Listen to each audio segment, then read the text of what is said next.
saudara-saudari, orang-orang yang percaya kepada Tuhan Yesus perlu adanya berdoa, dan begitu pula dengan membaca Alkitab. Nah, berdoa bila mana disamakan dengan bernafas, dan membaca Alkitab disamakan dengan makan. Oleh karena itu, kedua kata ini, berdoa dan membaca Alkitab, harus dilaksanakan setiap hari bagi orang yang beriman kepada Tuhan Yesus, agar memperoleh kebenaran dan hayat dalam kehidupan kita sehari-hari. Alkitab merupakan kitab suci bagi umat Kristiani, atau dinamakan dengan istilah Injil, yang berasal dari Allah, yakni Allah menghembuskan firman wahyunya melalui rohnya dengan ke dalam penulis-penulis Alkitab. Alkitab ini dapat dibagi atas dua anggota utama, yaitu Perjanjian Lama dan Perjanjian Baru. Di dalam Perjanjian Lama itu dihasilkan dengan Nuh, Abraham, Yakub, Ishak, dan Musa dengan bangsa Israel dan Daud. Sedangkan Perjanjian Baru dihasilkan selang Allah dengan melalui Yesus Kristus dengan seluruh umat manusia. Isi Alkitab sangat luas dan meliputi segalanya. Sesuai dengan pokok dan gaya penulisan, Perjanjian Lama bisa dikelompokkan menjadi 5 anggota utama, yaitu: pertama, Kitab Taurat terdiri dari 5 kitab. Kedua, Kitab Sejarah terdiri dari 12 kitab. Ketiga, Kitab Puisi terdiri dari 5 kitab. Keempat, Kitab Nabi-Nabi Agung terdiri dari 5 kitab. Dan kelima, Kitab Nabi-Nabi Kecil terdiri dari 12 kitab. Sementara pengelompokan bagi Perjanjian Baru meliputi: pertama, Kitab Injil terdiri dari 4 kitab. Kedua, Kitab Sejarah terdiri dari 1 kitab. Ketiga, Surat-surat Rasul terdiri dari 21 kitab. Dan Kitab Wahyu terdiri dari 1 kitab. Di dalam isi Alkitab terdapat 2 butir yang dapat kita pahami, yaitu kebenaran dan hayat. Dalam kitab Yohanes pasal 17 ayat 17 dikatakan, "Kuduskanlah mereka dalam kebenaran, firman-Mu adalah kebenaran." Kebenaran yang dimaksud di sini membuat kita mendapatkan atau mengenal semua realitas dalam alam semesta, seperti realitas Allah, realitas manusia, realitas alam semesta, realitas segala perkara, baik pada masa kini, pada masa yang akan datang, maupun pada masa kekekalan. Sementara hayat adalah Allah yang datang menjadi hayat kita, supaya kita bisa dilahirkan kembali, bertumbuh, diubah, dan diserupakan dengan gambar Kristus yang mengekspresikan Allah dengan serupa dengan Allah. Seperti yang dikatakan Kisah Para Rasul pasal 5 ayat 20, "Pergilah, berdirilah di bait Allah, dan beritakanlah seluruh firman hayat itu kepada orang banyak." Amin. Ada beberapa fungsi-fungsi Alkitab yang terdiri dari: pertama, memberi kesaksian.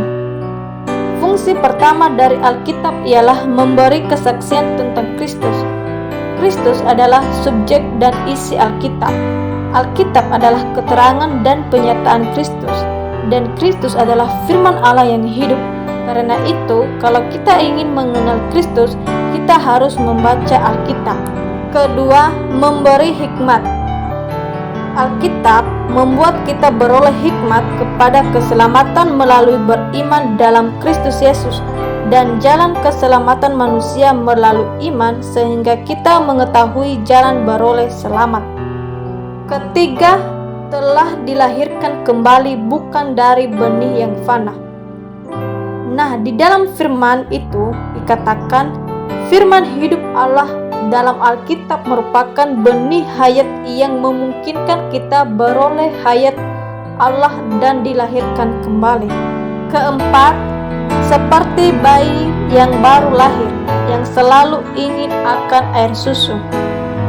Air susu firman di sini ditunjukkan kepada firman Allah yang berlaku sebagai air susu yang bergizi. Firman Allah dalam Alkitab merupakan air susu bergizi yang membuat mereka bertumbuh.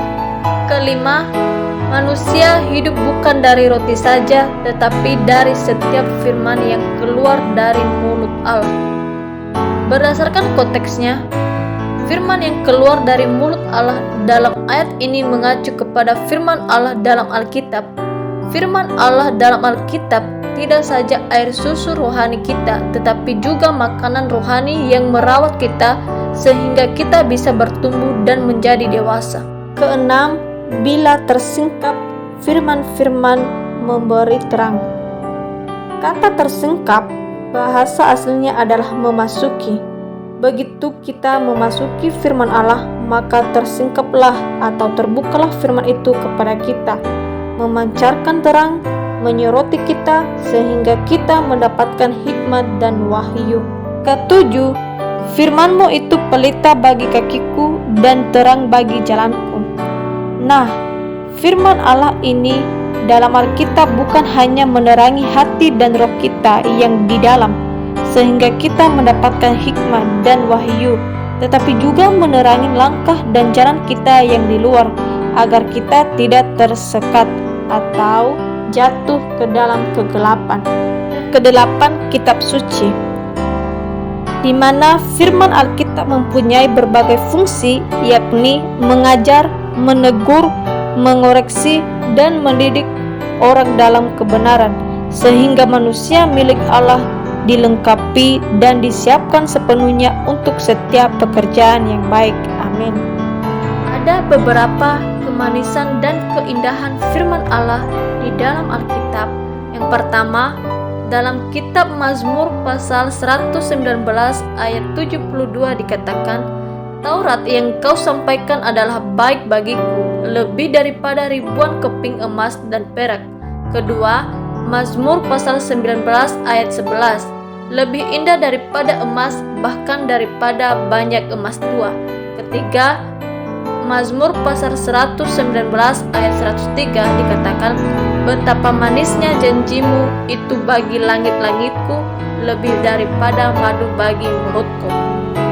Sekian dan terima kasih. Tuhan Yesus memberkati. Amin.